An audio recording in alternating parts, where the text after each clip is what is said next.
You want to know how I got my family's support to become a YouTuber? So I was always just a normal kid, and I got into trouble, and my parents would, especially my dad, he always hated me playing video games. He always would put like bans on it, and like we had a PS2 when we were growing up, and eventually we started to play on like the laptops, and he was always aggressively against that. And I always hated him for it. I couldn't understand it. That was my escape from reality, especially with the South Asian kind of household, but even for a lot of other guys, it's, if you don't have a desirable life, you've got family arguments, you've got problems in high school with friends and everything. The virtual world was a place where I was a dragon slayer, and in the real world, I was just a traumatized kid who'd get beat every week or something and get shouted at by teachers and have a couple of friends who used to pretty much bully me. So you can see why I'd choose to jump into the virtual world instead. And so my parents had only ever seen that side to me. They'd only, their belief of who I was formed as like this guy, this kid who just sits in his room and he just wastes time playing video games instead of studying. That's how they view us. And they don't really acknowledge how fast you can change. And so they only saw me like that. They saw me as like, this kid who wastes time and everything. And then, everything happened. I went to university. I didn't come back for years. Eventually I moved back, and I had been away for years. I moved back right after university, and to then put up with them when suddenly I had lived with like a girlfriend, I had lived with friends and stuff, and you live with people that you like and everything, and suddenly I come back and there's arguing, there's shouting, there's fighting, there's threats, and I'm sad, like I swore at my dad's face and everything because it was this heated moment. And then I literally took one bag, went back to my student city, and then just stayed there for another year. On the way there, I went onto WhatsApp and blocked everyone, went onto the phone contacts, blocked everyone, literally zero contact for an entire year. Eventually, we started speaking again after like COVID and everything. And after a bunch of things happened, I decided to come back.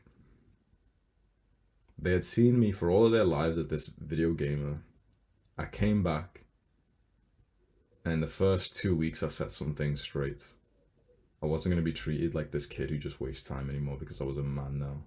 I was a man with a purpose and a mission, and values that I knew were right for me. My dad's a taxi driver, so he wakes up really early, and he's just used to waking up empty, like silent house. He's making some tea or something to go. And suddenly on the first, or the after the first day that I had been back home, he wakes up at 5 a.m. or something, 5:30. As usual, the house is silent, everyone's sleeping.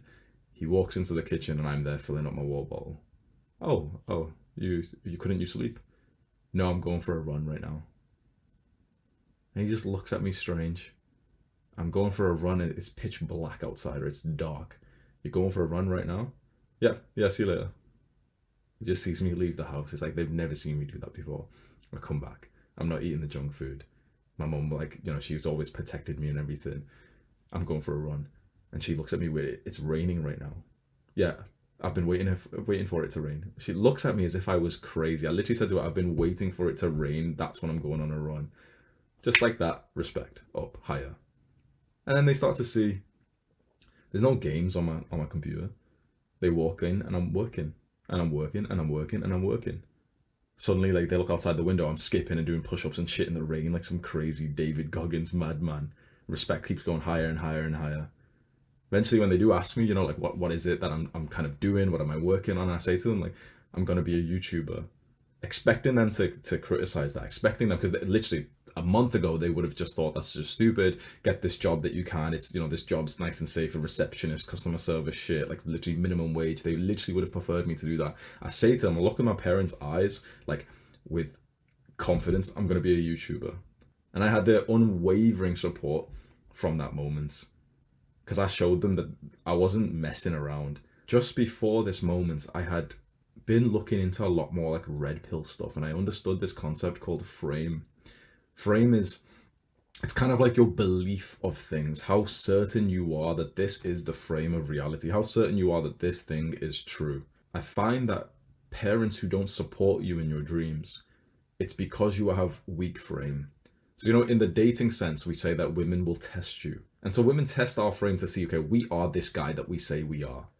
And I've realized that pretty much everyone actually tests your frame. Everyone is sizing you up, especially your parents, especially your mother.